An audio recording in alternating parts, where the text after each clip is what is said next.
మీరు నన్ను బతికించుకుంటారు అనే ధైర్యంతో, గుండె ధైర్యంతో, మొండి ధైర్యంతో, మూర్ఖపు ధైర్యంతో వస్తున్నాడు. కానీ జగన్మోహన్ రెడ్డి గారిని చంపటం డెడ్ ఈజీ. ఈరోజు డెడ్ ఈజీ చంద్రబాబు నాయుడు గారికి. పాతయన్ని మీరు చూశారు కదా, పాతయన్ని మీరు చూశారు.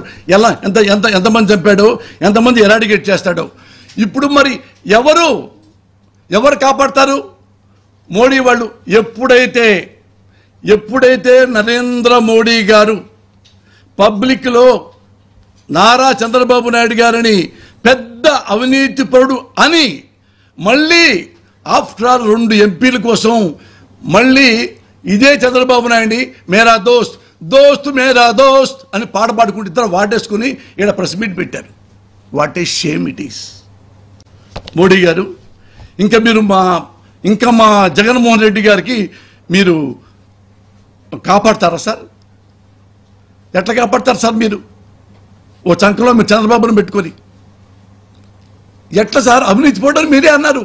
అదేమంటే సింపుల్గా దేవుడు నిన్ను కాపాడుగాక, దేవుడే కాపాడితే అన్ని మీరు ఎందుకు సార్ ప్రధానమంత్రిగా? అది అమిత్ షా హోమ్ మినిస్టర్ ఎందుకు సార్? అంటే దేవుడు వచ్చి కాపాడతారు తప్ప ఇక చంద్రబాబు చేతుల్లోంచి మీ వల్ల కాదనమాట. మీ వల్ల కాదనే మీరు మాట్లాడలేరనే, మీకు చంద్రబాబు నాయుడు అంటే భయం అనే నేను ఒక మహానుభావుడిని నేను వేడుకుంటున్నా.